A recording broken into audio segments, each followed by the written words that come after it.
জানিয়ে দিব এই মুহূর্তে পাওয়া সর্বশেষ আন্তর্জাতিক সংবাদ। শুরুতেই শিরোনাম। শুরুতেই জানিয়ে দিব মাথায় ঘুরছে সবুজ দ্বীপ দখলের ভূত, লক্ষ্য পূরণে বন্ধুদের পিঠে ছুরি বসাবে ট্রাম্প। পরেই জানাবো পশ্চিম তীরকেও গাজার মতো ধ্বংসস্তূপে পরিণত করতে চায় ইসরায়েল। এদিকে গাজায় যুদ্ধবিরতি ও জিম্মি মুক্তিতে হামাসের কাঁধে দায় চাপালেন বাইডেন। জানিয়ে দিব গ্রেপ্তারি পরোয়ানা থাকা সত্ত্বেও নেতানিয়াহুকে আটক করবে না পোল্যান্ড। এবং সর্বশেষ জানাবো এবার ইসরায়েলের বৃহত্তর মানচিত্র প্রত্যাখ্যান করল কাতার ও সংযুক্ত আরব আমিরাত। সংবাদ শিরোনাম শুনছিলেন, এবারে বিস্তারিত। মাথায় ঘুরছে সবুজ দ্বীপ দখলের ভূত, লক্ষ্য পূরণে বন্ধুদের পিঠে ছুরি বসাবেন ট্রাম্প। কুর্সিতে বসেই যুদ্ধ শুরু করবেন ডোনাল্ড ট্রাম্প। গ্রিনল্যান্ড দখল করতে ছুটবে আমেরিকার সেনাবাহিনী। যুক্তরাষ্ট্রের নির্বাচিত প্রেসিডেন্টের সাম্প্রতিক বিতর্কিত বিবৃতিকে কেন্দ্র করে দুনিয়া জুড়ে তুঙ্গে উঠেছে তরজা। এই ইস্যুতে এবার বর্ষিয়ান রিপাবলিকান নেতাকে সতর্ক করল ফ্রান্স এবং জার্মানি। যদিও গ্রিনল্যান্ডের অধিকারকে কেন্দ্র করে ইউরোপ এবং আমেরিকার সংঘাতের আশঙ্কাকেও উড়িয়ে দিচ্ছে না প্রতিরক্ষা বিশেষজ্ঞরা। এর আগে গ্রিনল্যান্ড নিয়ে সংবাদ মাধ্যমের কাছে মুখ খোলেন ট্রাম্প। সেখানে খোলাখুলিভাবেই উত্তর মেরুর দ্বীপটিকে কবজায় করার কথা বলেছে তিনি। জাতীয় এবং আর্থিক নিরাপত্তার স্বার্থে গ্রিনল্যান্ডের আমেরিকার সঙ্গে সংযুক্তিকরণকে অত্যন্ত গুরুত্বপূর্ণ বলে উল্লেখ করেছেন তিনি। এরপরই কঠিন প্রশ্নের মুখে পড়েন আমেরিকার নির্বাচিত প্রেসিডেন্ট। ওয়াশিংটন কিভাবে গ্রিনল্যান্ড দখল করবে তা জানতে চাওয়া হয়। স্বভাবসিদ্ধ ভঙ্গিতে সঙ্গেই ট্রাম্প বলেন, এ ব্যাপারে সেনাবাহিনীকে যে ব্যবহার করা হবে না এমন প্রতিশ্রুতি দেওয়া তার পক্ষে সম্ভব নয়। রিপাবলিকান নেতার এই মন্তব্যের পরই দুনিয়া জুড়ে শোরগোল পড়ে যায়। ট্রাম্প অপারেশনাল গ্রিনল্যান্ডের কথা বলতেই এরকম ফুঁসে ওঠেন সেখানকার প্রধানমন্ত্রী মুট এগেদে। পাল্টা হুঁশিয়ারি সুরে তিনি বলেন, আমাদের এলাকা বিক্রির জন্য নয়। যে কেউ এই ভূমির কবজায় করবে তা আমরা কখনোই বরদাস্ত করব না।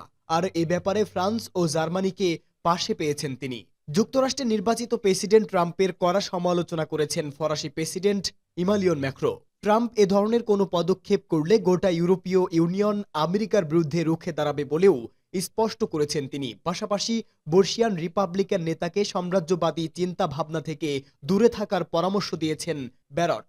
প্রায় একই কথা বলতে শোনা গিয়েছে জার্মানির চ্যান্সেলরকেও। তিনি বলেছেন, বর্তমান সময়ে সীমান্ত লঙ্ঘন করে অন্য দেশের জমি দখলের নীতি মেনে নেওয়া সম্ভব নয়, সেটা পূর্ব বা পশ্চিম যে কোনো প্রান্তেই ঘটুক না কেন।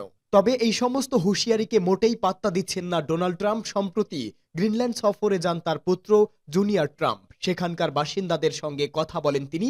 পরে এই ইস্যুতে সামাজিক মাধ্যমে একটি পোস্ট করেন আমেরিকার ভাবি প্রেসিডেন্ট। সেখানে তিনি লেখেন, সারা বিশ্বের নিরাপত্তা এবং স্বাধীনতার স্বার্থে আমেরিকা মনে করে যে গ্রিনল্যান্ডের মালিকানা এবং নিয়ন্ত্রণ এই মুহূর্তে অপরিহার্য। কানাডার উত্তর পূর্বে অবস্থিত বিশ্বের বৃহত্তম দ্বীপ গ্রিনল্যান্ডে রয়েছে স্বশাসিত সরকার। তবে আন্তর্জাতিকভাবে ইউরোপীয় দেশ ডেনমার্কের অধিকার এর উপর স্বীকৃত। 2019 সালের প্রথমবার প্রেসিডেন্ট হয় দ্বীপটি কিনে নিতে চেয়েছিল ট্রাম্প, কিন্তু কোপেনহেগেন পত্রপাঠ না বলে দেওয়ায় সেই স্বপ্ন পূরণ হয়নি তার। তৃতীয়ত, গ্রিনল্যান্ড দুষ্প্রাপ্য ধাতুর ভাণ্ডার রয়েছে বলে মনে করা হচ্ছে। বিশ্লেষকদের একাংশের অনুমান, পৃথিবীর বৃহত্তম দ্বীপটি কবজায় করার ব্যাপারে ট্রাম্পকে উস্কানি দিচ্ছে ধনকূপের শিল্পপতি ইলন মাস্ক। কারণ এই দুষ্প্রাপ্য ধাতু নিজের শিল্পক্ষেত্রে ব্যবহার করতে চাইছেন তিনি। মজার ব্যাপার হলো, গ্রিনল্যান্ডকে কেন্দ্র করে ইউরোপের যে দেশগুলো ইতিমধ্যেই সুর চড়াতে শুরু করেছে তাদের প্রত্যেকের সঙ্গে নিবিড় সম্পর্ক রয়েছে আমেরিকার। ফ্রান্স, জার্মানি বা ডেনমার্ক যুক্তরাষ্ট্রের নেতৃত্বাধীন ন্যাটো শক্তি জোটের সদস্য রাষ্ট্র। ট্রাম্প শেষ পর্যন্ত গ্রিনল্যান্ড দখল করলে সেই সম্পর্কে চির ধরতে পারে বলেও মনে করছেন বিশ্লেষকদের একাংশ। গত বছর ডিসেম্বরে হঠাৎ করেই ন্যাটো থেকে সরে আসার ইঙ্গিত দেন ট্রাম্প। তার অভিযোগ, এই চুক্তির অধিকাংশই সদস্য তাদের বৈদেশিক নিরাপত্তার বিষয়টি পুরোপুরি আমেরিকার উপর ছেড়ে দিয়েছে। ফলে এতগুলি রাষ্ট্রের প্রতিরক্ষা সংক্রান্ত খরচের ভার বইতে হচ্ছে ওয়াশিংটনকে। আগামী 20 জানুয়ারি দ্বিতীয়বারের মতো প্রেসিডেন্ট হিসাবে শপথ নেবেন ট্রাম্প। তারপর সেনাবাহিনীকে গ্রিনল্যান্ড দখলের নির্দেশ দিতে পারেন তিনি। সেক্ষেত্রে নিজেরই তৈরি পশ্চিম ইউরোপের ন্যাটোভুক্ত দেশগুলির সঙ্গে আমেরিকার যুদ্ধ বাঁধবে কিনা তার উত্তর বলে দেবে সময়। পশ্চিম তীরকেও গাজার মতো ধ্বংসস্তূপে পরিণত করতে চায় ইসরায়েল, দৈনিক হরেজ্জ। গাজার মতো অধিকৃত পশ্চিম তীরকেও ধ্বংসস্তূপে পরিণত করতে চায় ইসরায়েলি প্রধানমন্ত্রী বেনিয়ামিন নেতানিয়াহু সরকার। এক প্রতিবেদনে দৈনিক ইসরায়েল হরেজ্জ এমনটাই জানিয়েছে। ইসরায়েলের গণহত্যার কারণে পশ্চিম তীর জুড়ে উত্তেজনা বাড়ছেই। 2023 সালের 7 অক্টোবর হামাসের হামলার পর থেকে প্রায় 46,000 মানুষকে হত্যা করেছে ইসরায়েলিরা, যাদের বেশিরভাগই নারী ও শিশু। ফিলিস্তিনের স্বাস্থ্য মন্ত্রণালয় জানিয়েছে, দখলকৃত পশ্চিম তীরের ভূখণ্ডেও ইসরায়েলি সেনাবাহিনীর গুলিতে এ পর্যন্ত 844 ফিলিস্তিনি নিহত এবং 6,700 জনের বেশি আহত হয়েছে। দৈনিক হারেজ্য বলেন, বেশিরভাগ ইসরায়েলি 7 অক্টোবরকে দেশটির ঐতিহাসিক সবচেয়ে বড় বিপর্যয় হিসেবে দেখলেও ডানপন্থীদের কেউ কেউ এটাকে একটি সুযোগ হিসেবেই দেখছেন। অধিকৃত ভূখণ্ডে বন্দুক হামলায় 3 অবৈধ ইহুদি বসতি স্থাপনকারী নিহত হওয়ার পরপরই গত সোমবার নেতানিয়াহু পশ্চিম তীরে ধারাবাহিক সামরিক পদক্ষেপের অনুমতি দেন। তার অর্থমন্ত্রী বেজালেল পশ্চিম তীরের জেনিন ও নাবলুস শহর ধ্বংস করারও আহ্বান জানিয়েছে, যেমনটি ঘটেছে উত্তর গাজার জাভালিয়ায়। গাজায় যুদ্ধবিরতি ও জিম্মি মুক্তিতে হামাসের কাঁধে দায় চাপালেন ট্রাম্প। গাজায় যুদ্ধবিরতি ও জিম্মি মুক্তি চুক্তি বাস্তবায়নে সক্ষম হবে জানিয়েছেন মার্কিন যুক্তরাষ্ট্রের বিদায়ী প্রেসিডেন্ট জো বাইডেন। বাইডেন দাবি করেন, তিনি মনে করেন যে তার প্রশাসন একটি জিম্মি চুক্তি সুরক্ষিত করতে সক্ষম হবে। তবে চুক্তিতে পৌঁছাতে এখনও ফিলিস্তিনের প্রতিরোধ আন্দোলন হামাসকেই দায়ী করছেন তিনি। জিম্মি আলোচনার বিষয়ে জিজ্ঞাসা করা হলে বাইডেন বিস্তারিত জানাতে সতর্ক ছিলেন। তবে তিনি বলেন, আমরা কিছু সত্যিকারের অগ্রগতি করছি। যুদ্ধবিরতি নিয়ে মার্কিন আলোচকদের সঙ্গে কথা হয়েছে, এক প্রতিবেদনেই খবর দিয়েছে টাইমস অফ ইসরায়েল। যুদ্ধবিরতি নিয়ে কয়েক দফা আলোচনা হয়েছে হামাস ও ইসরায়েলের মধ্যে, তবে এখনও দুপক্ষের মধ্যে কোনো সমঝোতা হয়নি। শুরু থেকেই প্রয়াত হামাস নেতা ইয়াহিয়া সিনওয়ারকে দায়ী করে আসছে মার্কিন প্রশাসন, কিন্তু সিনওয়ারের মৃত্যুর কয়েক মাস পরও ইসরায়েলি প্রশাসন যুদ্ধ চালিয়ে যাচ্ছে। বাইডেনের ভাষ্য, আমি জানি আশার ঝর্ণা চিরন্তর, কিন্তু আমি এখনও আশাবাদী যে আমরা বন্দি বিনিময় করতে সক্ষম হব। হামাস এই মুহূর্তে জিম্মি বিনিময়ের পথে বাধা হয়ে দাঁড়িয়েছে, তবে আমি মনে করি আমরা একটি সম্পূর্ণ করতে সক্ষম হতে পারি। আমাদের এটি করা দরকার। 1 বছরের বেশি সময় ধরে হোয়াইট হাউস গাজায় যুদ্ধবিরতি না হওয়ার জন্য হামাসকে দায়ী করে আসছে, যদিও মিশরীয় ও কাতারি কূটনৈতিকরা এবং ইসরায়েলের আলোচনাকারী দলের কিছু সদস্য এবং এমনকি বেশ কয়েকজন মার্কিন কর্মকর্তা টাইমস অফ ইসরায়েলকে বলেছেন, প্রধানমন্ত্রী বেনিয়ামিন নেতানিয়াহুর অস্থায়ী যুদ্ধবিরতি ছাড়া আর কিছুতে রাজি না হওয়াই প্রধান বাধা। ওয়াশিংটন প্রকাশ্যে জেনেও হামাসের কাঁধে দায় চাপাচ্ছে। এদিকে মধ্যস্থতাকারী ইসরায়েল ও হামাসের যুদ্ধবিরতি চুক্তি এবং জিম্মি মুক্তি খুব কাছাকাছি রয়েছে বলে দাবি করেছেন মার্কিন পররাষ্ট্রমন্ত্রী অ্যান্টনি ব্লিংকেন।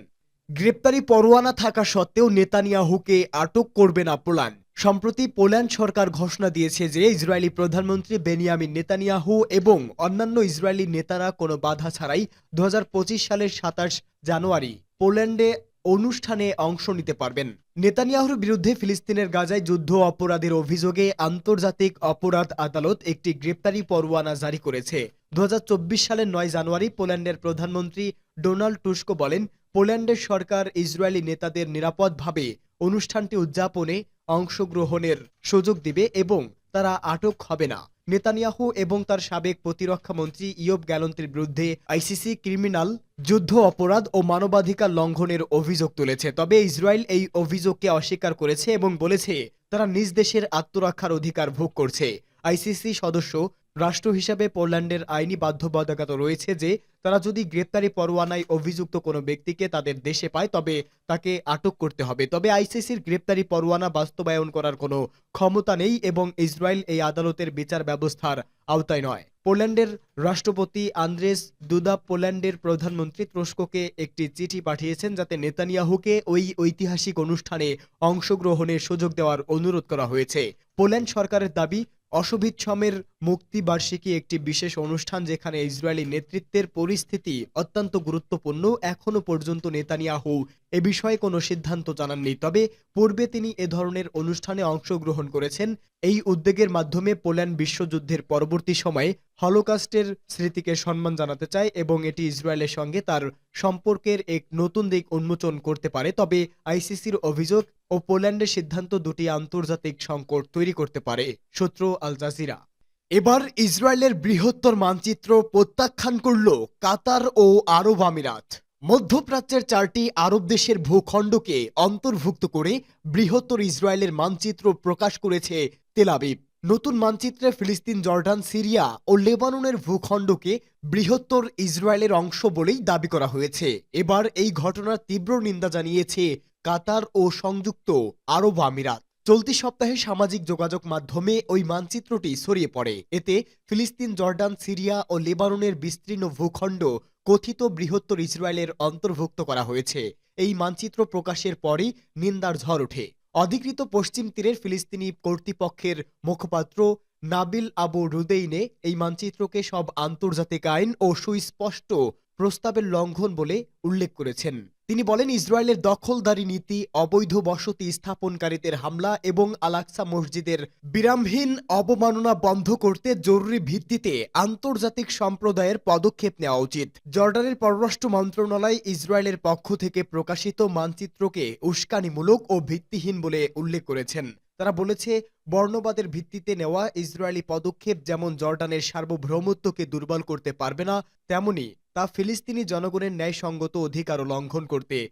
পারবে না। সেই সঙ্গে ইসরায়েল সরকারকে অবিলম্বে এ ধরনের উস্কানিমূলক পদক্ষেপ ও বেপরোয়া বক্তব্য বিবৃতি বন্ধ করতে বলেছেন জর্ডানের পররাষ্ট্র মন্ত্রণালয়। তা না হলে এসব পদক্ষেপ কেবল মধ্যপ্রাচ্য অঞ্চলে অস্থিতিশীলতায় বৃদ্ধি করবে বলেও সতর্ক করেছেন তিনি। এছাড়া সৌদি আরবও ওই ইসরায়েলি মানচিত্রের নিন্দা ও প্রত্যাখ্যান করেছে। সৌদি আরব রিয়াদ বলেছে, এই ধরনের চরমপন্থী দাবি ইসরায়েলের উদ্দেশ্যে প্রকাশ করে, যা তাদের দখলদারিত্বকে সুসংহত করতে রাষ্ট্রগুলোর সার্বভৌমত্বের উপর প্রকাশ্যে আক্রমণ চালিয়ে যেতে এবং আন্তর্জাতিক আইন ও চরম নিয়ম লঙ্ঘন করতে চায়। সৌদি আরবের পররাষ্ট্র মন্ত্রণালয়ের আন্তর্জাতিক সম্প্রদায়কে এই অঞ্চল এবং জনগণের বিরুদ্ধে ইসরায়েলের আইন ও নিয়ম লঙ্ঘন বন্ধে তাদের ভূমিকা পালন করার আহ্বান পুনর্ব্যক্ত করেছে। এছাড়া অন্য দেশের সার্বভৌমত্ব এবং তাদের সীমানার প্রতি সম্মান প্রদর্শনের প্রয়োজনীয়তার উপর জোর দিয়েছে সৌদি আরব। কাতারের পররাষ্ট্র মন্ত্রণালয় মানচিত্রটিকে আন্তর্জাতিক বৈধতা এবং প্রস্তাবের স্পষ্ট লঙ্ঘন বলে অভিহিত করেছে। তবে এই ধরনের কর্মকাণ্ড